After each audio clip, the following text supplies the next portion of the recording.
Okay, you guys are already asking questions and answering questions without a microphone. Come on now. He asked exactly what the seeds per square foot on that one was, and I don't know off the top of my head, but it was not one of those that was the 100 plus. So I'm guessing we were high 60s, low 70s. And that one was at least 50, if not 55 different species. The thing is, what I do with that seeds per square foot, I look at seeds. When you buy them, you're getting a lot of seeds per pound. That's how you can bump your seeds per square foot up. And then when you get pretty good coverage, that really is what causes a really good expression in my mind. You leave big gaping holes by using low seeds per square foot, and that's where your weed issues persist. Because I honestly think that native forbs will outcompete anything once they get going.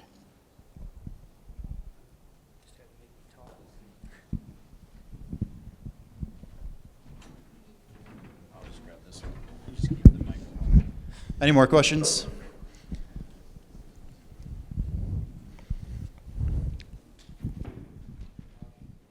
Kyle, you just kind of convinced me of something I've thought a long time for, that competition will always take care of those thistle problems, but the thing is that seeds per square foot, like say our programs only allow so much use. Is there a mechanism where we can try and use this science to up our seeding rates on, say, CRP, where we can convince, because obviously we lose a lot to spraying out because the thistles come. If we can do what you've just showed here, that having more live seeds out there is actually going to take care of our weed problem, not just earlier, but throughout the life of that CRP contract or whatever, because like you were just saying, it helps that later on as well. I think that's a place I would like to see us get to. I think a lot of people would like to see us get to, because it's frustrating to have all of this warm season dominant or brome dominant and no forbs out there because we're so afraid of something that we can take care of easy. So we did a project, I think it was 2010, with Jack Norland out of NDSU. He's a retired restoration ecologist, and he's the one that came up with the spike idea. And that's when he was doing some small plot work up there by the university, and then we did 4 or 5 WPAs where we were doing actual seedings. I don't really like plot work when it comes to landscape level application. So we took, seedings that were 60 acres, cut them in half, and spiked half and unspiked the other half. And that research is published. And what he found was the units that were spiked had significantly less Canada thistle in it within the first 3 years. And then he came back, I think, year 7, 8, 9, and they had significantly less Canada thistle in them as well. But keep in mind, the ones that weren't spiked were your typical mixes like this that I feel like succeed. But that kind of leads to your question. If you're recommending people plant at 30 seeds per square foot, you're setting them up for a fight. I think you're going to have to work through that, and especially when you're talking about private land and Canada thistle. I have a question. Right. Don? So what was your mowing process? Did you have one or at all? We really don't like mowing, and I have this philosophy that you mow Canada thistle, you piss it off. I can drive around the district and I can show you everywhere Jim Bjorkman went and mowed thistle. I can still see the effects, but we did do some very high mowing to appease neighbors and try to keep me from going to jail.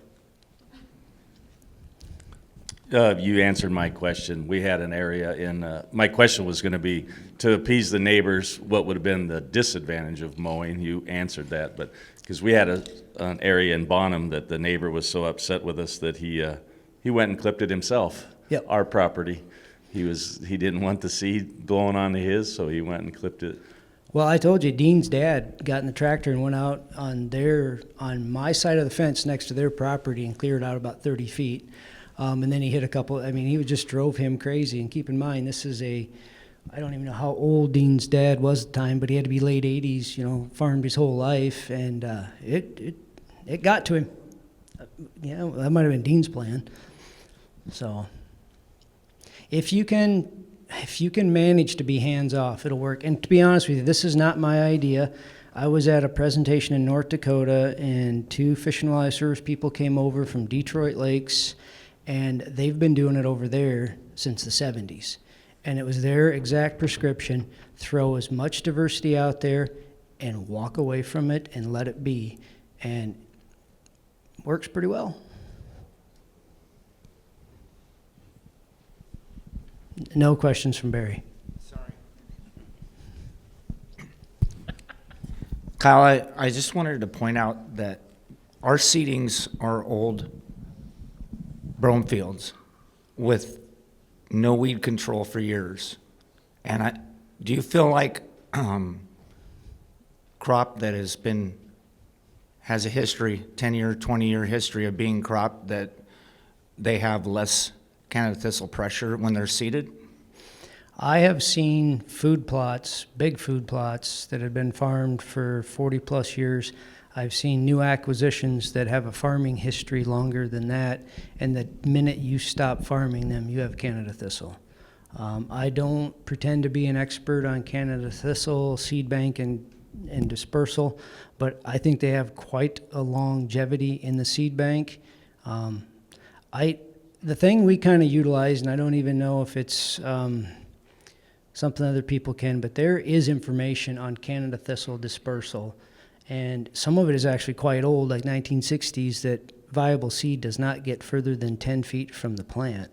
So a lot of that fluff that Joe said he was choking on as he drove by the WPA probably didn't contain viable seed anyway. But in our landscape, southeastern South Dakota, everybody's Roundup Ready crops. The thistle pressure over my career has dropped off significantly. People do not seem to get as upset about it.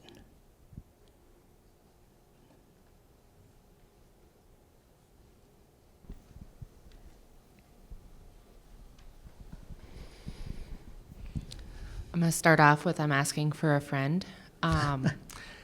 What about marijuana and like it popping up and taking care of that? I hate seeing that worse than thistle. Like, how much did you smoke while this was all going on? So this is a little bit funny, but I only have one situation that I could remember in our district where we had a marijuana issue. We sent the spray crew out there and it was gone.